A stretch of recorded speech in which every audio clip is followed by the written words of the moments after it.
Winnemem Wintu Chief Caleen Sisk and I stand off to the side of a bridge, not too far from Shasta Reservoir and where she and other Winnemem Wintu live.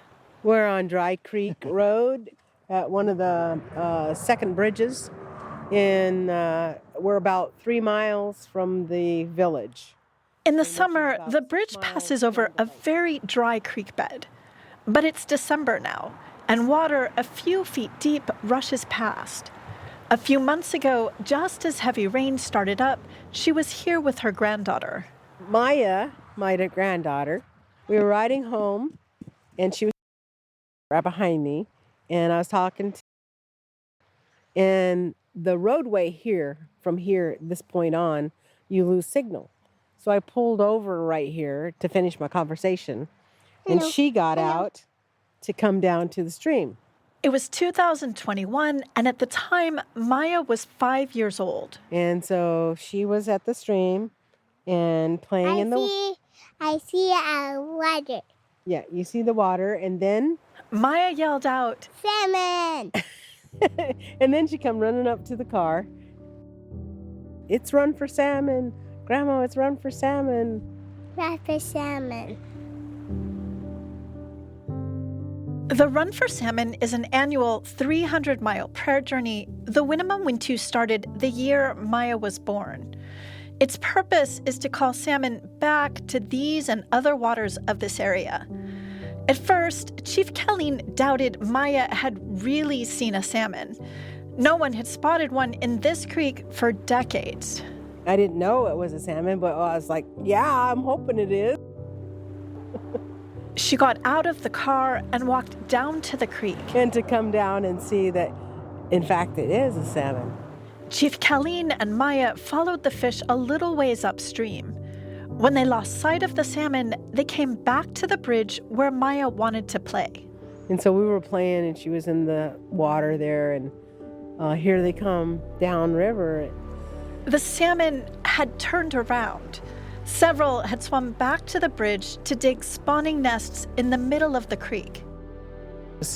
Sing, Grandma. Maya knew the protocol. Her grandmother should sing. Can you point to me where you saw the salmon? Where did you see? Right there. Right there? Right there. Yep. And right there. These were fall-run Chinook salmon, named because they leave the ocean to migrate upriver in the fall. Of all the runs on the river, fall run are the most abundant, but their numbers have decreased a lot since the 1800s, and it's gotten even worse in the past few decades. Chief Caleen remembers her uncle used to catch the fish on the property where she now lives, the place they call the village. They used to swim up here all the time, even to the village. My uncle would pitchfork them out from behind the village and, cook them on the barbecue right there. But for decades, they've been gone. To see them in the creek with Maya and later to see them spawn was proof of concept for Chief Caleen, that salmon could be restored, both here below Shasta Reservoir and up above it on the McCloud, a river the Winnemem Wintu have a special relationship with. So it was like a miracle, It's like a prayer that's coming true. This is something that can actually happen. And already know it. And I feel like they're helping us to explain this to the fish experts who think, well, they haven't been there for 30 years. They're not coming back. If we put those songs and prayers on the water, they respond. From KALW's The Spiritual Edge, this is A Prayer for Salmon, an audio documentary series about the Winnemem Wintu people and their clash with Northern California's Shasta Dam. I'm Judy Silber.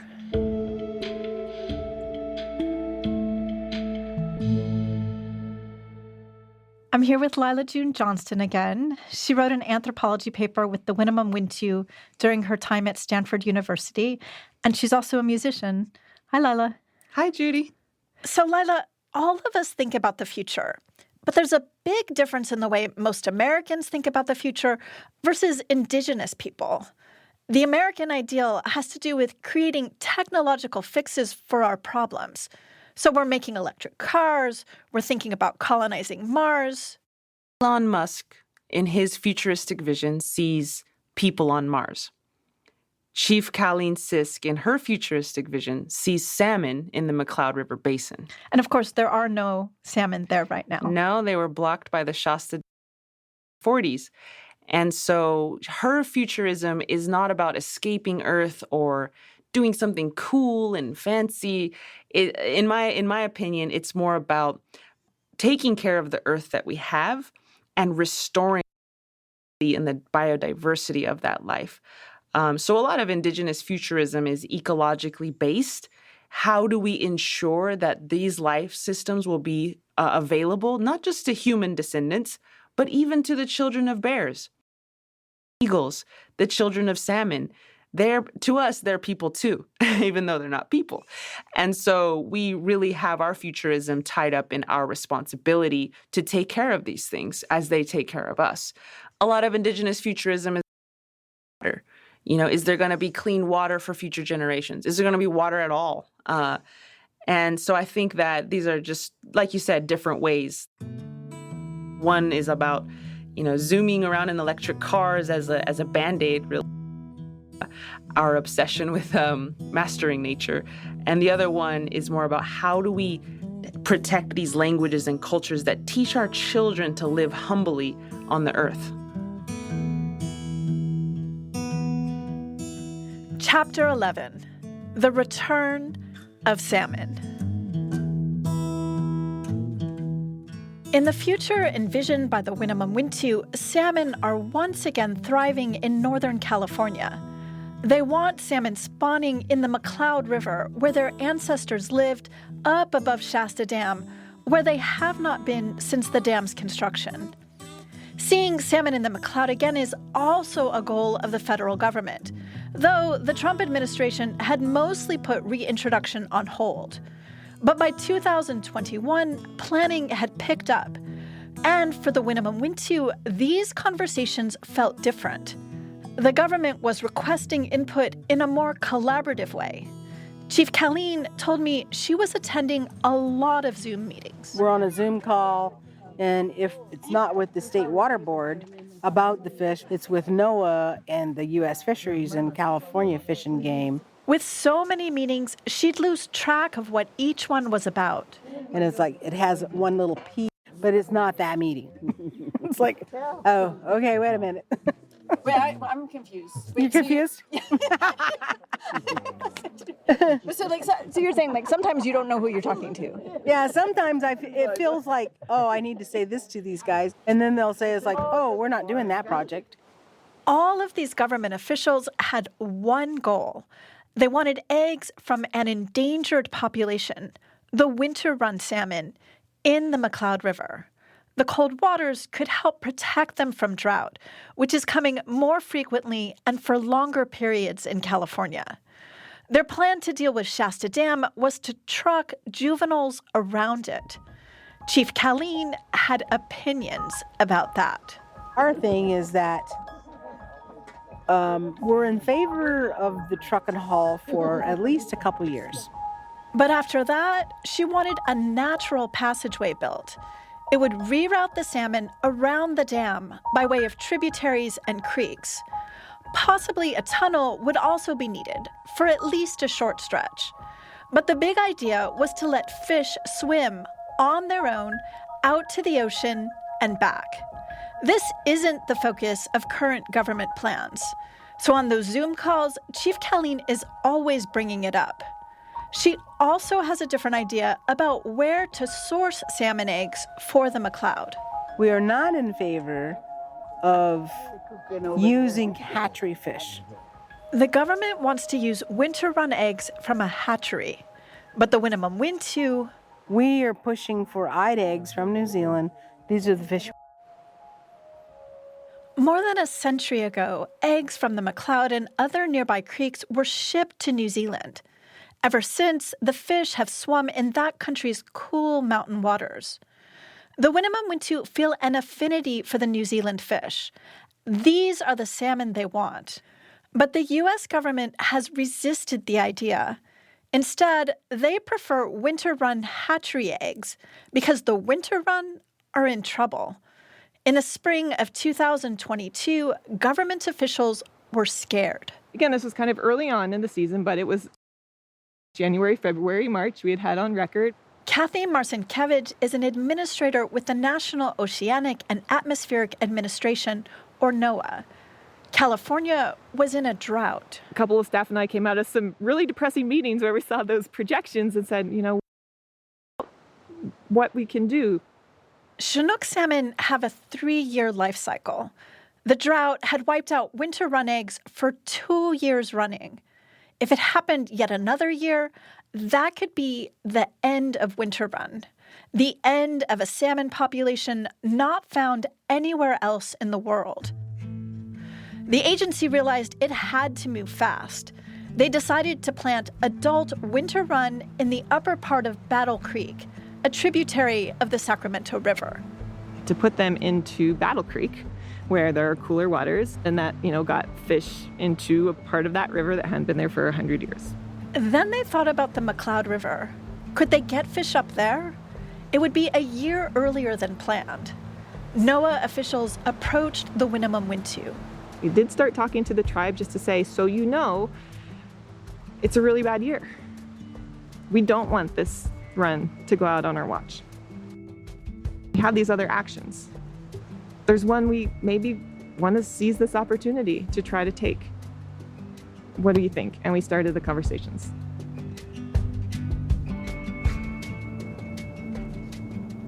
A lot of things are problematic. The government wasn't going to move forward without Winnemem Wintu buy-in.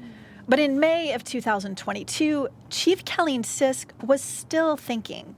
She weighed the pros and cons. Gas, getting there, our time, our knowledge. These may sound trivial compared to a fish going extinct. But the Winnemem Wintu haven't forgotten the mistreatment and broken promises of the past 2 centuries. They resent being called in to contribute time and money without much compensation. And they're using that they absolutely know that we have been objecting to using at all. They want to save the winter run. They want to do this. They want to do that. They want us to work for free to get her done because we can't possibly let the winter run die off after all these years of them killing them every year. It's like, it's our now to save the salmon. She's right. The winter run population has teetered for a long time, most of it due to government policies. Dan Bacher is a journalist who keeps a close watch on the fish. He thinks about where they used to swim before Shasta Dam. See, these fish went up into the tributaries of the Sacramento, the McCloud River, the upper Sacramento River, the Pitt River to spawn. And they went way up into the higher elevations. They ascended waterfalls to spawn in the mountains. And that's where they developed that over many millions of years. After Shasta Dam's construction, winter run numbers went down, but they still maintained a healthy population. Even after the dam was built, there was 117,000 fish. But then the federal government built another dam, the Red Bluff Diversion Dam. Below Shasta, it further restricted how far the winter run could migrate. It devastated the population. In 1989, winter run made the endangered species list. And then it went down, plummeted to a low of just 200 fish in 1992. The government took precautions. It built the winter run hatchery, eventually took the Red Bluff Dam offline. They also got more careful with Shasta Dam cold water releases so the winter run would have better temperatures for spawning. It restricted commercial fishing in the ocean. But winter run numbers have stayed low. Fishery officials feared any calamity on the Sacramento River would wipe them out. Then drought arrived and forced the issue. NOAA officials wanted to fast-forward reintroduction of Chinook salmon on the McCloud River. And in the end, the Winnemem Wintu agreed. They would help, and do their best to ensure the plan's success. In exchange, Chief Caleen wanted a promise from the government that within a few years, the New Zealand salmon would be here. Tell me about what's going to happen. What do you think is going to happen? So we did our flow test here. Chief Caleen Sisk and Matt Johnson, an environmental scientist with the California Fish and Wildlife Service, stand on a small gravel beach next to the noisy waters of the McCloud. So how do you feel about this spot here? If Chief Caleen agrees to this spot, winter-run salmon eggs could be hatching here for the first time in about 80 years. And so I wanted you to get smoked off. Chief Caleen tells Matt Johnson they'll do a cleansing ritual, smudge him off with the smoke of a lit root. Since you're representing those people who are going to be, they're going to be here, they're going to try to take care of the, what we call them lure, the lure or the salmon. They used to be here a long time ago. Mm-hmm. They're not here now, but we and the river want them back. He removes his cap. He stands with arms slightly outstretched, palms facing the river, eyes closed, as a tribal member waves the smoke around. He tells me later he had no idea any kind of ceremony would happen. I did not dress for it. I'm in flip-flops and shorts. I don't have a tradition in church or anything, so I haven't had a lot of experience with ceremony. Best I could say is I felt something from the experience, and it was an honor to be a part of it. Matt Johnson tells me for the past 20 years, he's worked with salmon on the tributaries of the Sacramento River. And over that time, he's watched the fish decline. He says this area could still support robust salmon populations. But California would need to rethink how it manages its rivers. Our water management in the last 20, 30 years is such that salmon are barely hanging on. Nature used to command the river. Now it's humans. Normally, in the fall and winter months, water would gush down the Sacramento River with the rains. Migrating salmon evolved to use those conditions. But over time, more and more water has been saved and diverted for cities and farms. And now, because of climate change, California has less to go around. Salmon populations are suffering. They're relying on those few wet winters or wet cycles we get, and we see a response from salmon. And we get right back into drought conditions. So when I was praying and stuff, I could feel like my great-grandma Chokey would be growing up in this village as a little girl. This would be her life. Chief Caleen's great-grandmother was born at a Winnemem Wintu village here in about 1871. 25 years later, the village site passed into the hands of a wealthy San Francisco family, as did other land along much of the McCloud River. Eventually, the National Forest Service acquired this land and turned it into a campground. Even though Chief Caleen would have preferred salmon eggs from New Zealand, she still gets emotional imagining any salmon swimming in the river. She thinks about the young Winnemem Wintu. Maybe we have that chance now to make it happen again so that Maya could see that. Or Star or Rose or Lily, all of the little ones. To see salmon again on the McCloud. And give them that strength, to be good people. 'Cause that's what I feel like they'll bring, this goodness back. Can you believe that this? Well, I am skeptical. I'm pretty skeptical, but I want it to be done right. 2 weeks later, we're back at the same place.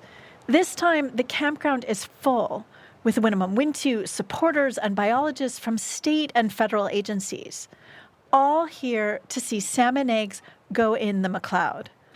Sweating in the hot sun, Jamie Ward and other Winnemem Wintu men construct a circular ceremonial structure called an arbor. Well, right now, of what will look like, it's just our poles that are upright and then our strengthening horizontal poles that we're connecting.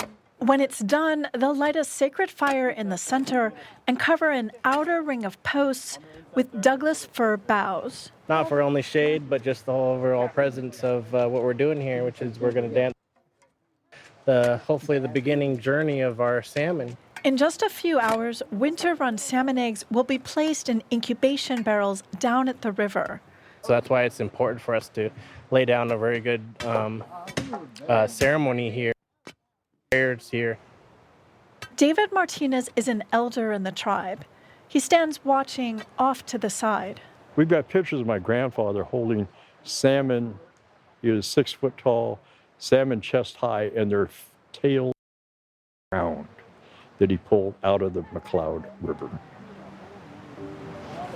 I want to see it work. I want to bring my relatives home. It's for all of humanity, and it's all for the earth. Critter, every tree, every bush, and for the water. We got to bring them home.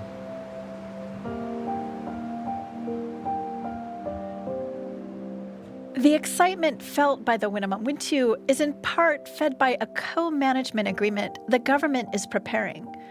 It details a multi-million-dollar budget that includes paying for Winnemem Wintu time, studies for a natural passageway around Shasta Dam, and pathogen testing for the New Zealand salmon so they can be brought here. It's a big deal. Jason Roberts works for the state of California as a tribal liaison. We had always been working with the Winnemem Wintu tribe, but it wasn't always in a co-management full participation level like it is now. Before, Chief Caleen tried hard to get onto a committee in charge of exploring reintroduction. But the federal government wouldn't allow it because the Winnemem Wintu are not federally recognized. You're going to go find any specific policy paper, but I think there's been a pretty apparent shift at the state and federal level to seek out co-management and bring in the tribes as full participants in a lot of different projects. Still, Chief Caleen doesn't fully trust it, and already she feels slighted. Without her input, agency officials decided to drive instead of helicopter salmon eggs here. We're not bringing the eggs from New Zealand, flying them halfway around the world to bounce down this road. The road to get here is unpaved, bumpy, and steep. You put it that way. It's like, throw them. Yeah, it's like, Good it argument. doesn't make sense. She complains to a few government officials when they meet in the middle of a path that circles the campground. She's afraid this sets a precedent for later. You know, your science says it's going to be fine.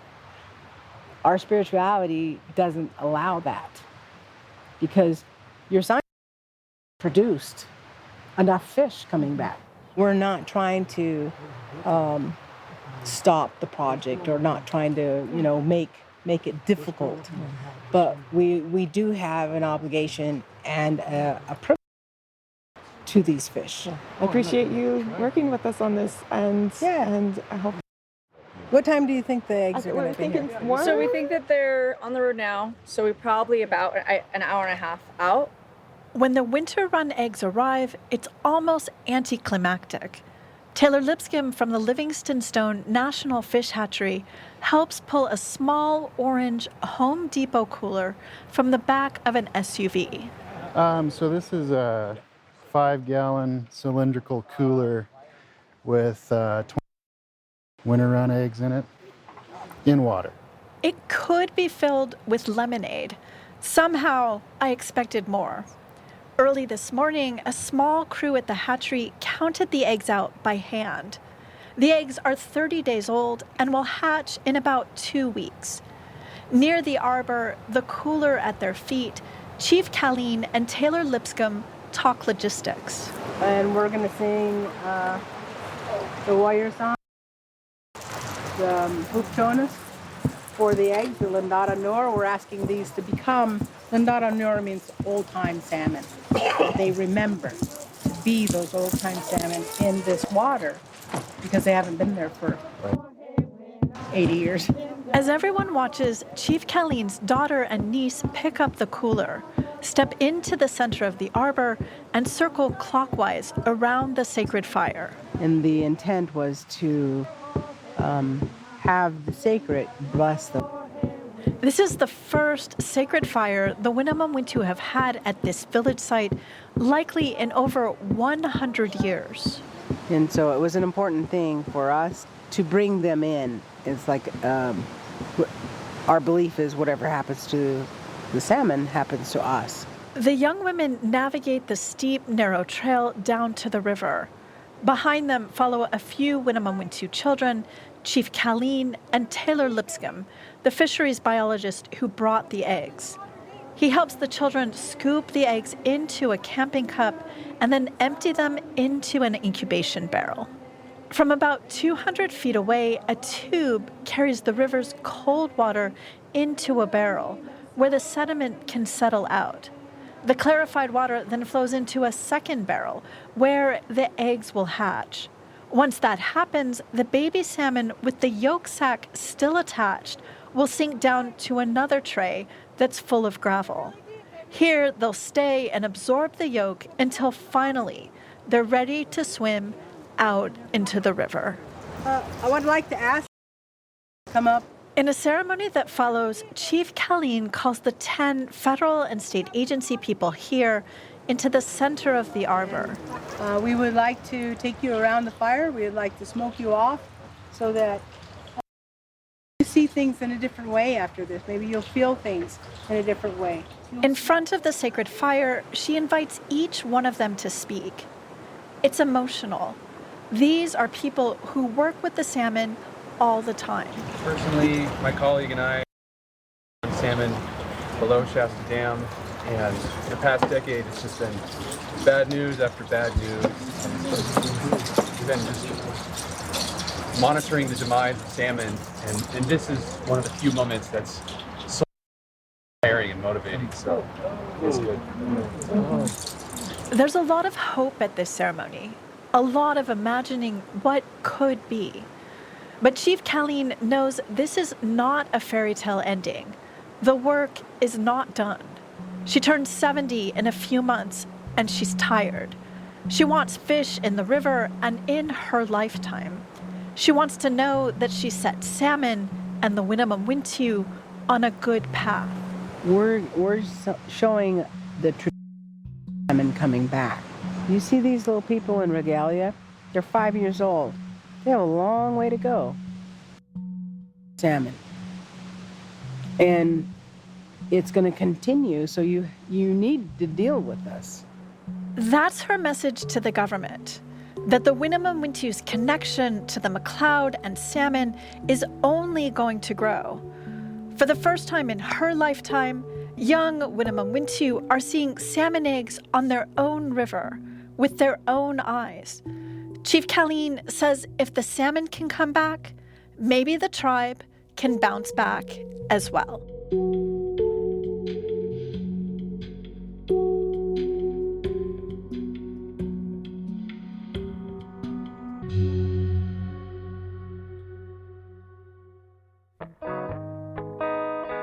The music you're listening to is In the River by Ray Zaragoza.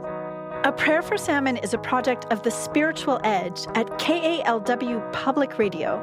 This kind of in-depth journalism takes a dedicated team and funding. Help us continue telling these kinds of stories that matter by going to thespiritualedge.org and clicking the donate button. We appreciate it. Support for the series comes from the Templeton Religion Trust, California Humanities, the Calliopeia Foundation, Save Our Spirits, and The Water Desk, an independent journalism initiative of the University of Colorado Boulder. Thank you to the Winnemem Wintu and the Run for Salmon community for welcoming us, our microphones, and cameras into their midst. To contribute to the Winnemem Wintu's Land Back Initiative, go to sawalmem.io. That's SAWALMEM.io. I'm so grateful to my incredible team for all of their hard work. Loretta Williams and Jeb Sharp are the editors. Tarek Fuda and Chris Agusa are the sound engineers. Tom Levy is the photographer. Lindsay Myers-Humley is the digital content manager. Adriana Rodriguez and Deborah Kroll were producers for the series. Katie McCutcheon contributed to research. Danya Abdel Hamid is our fact checker.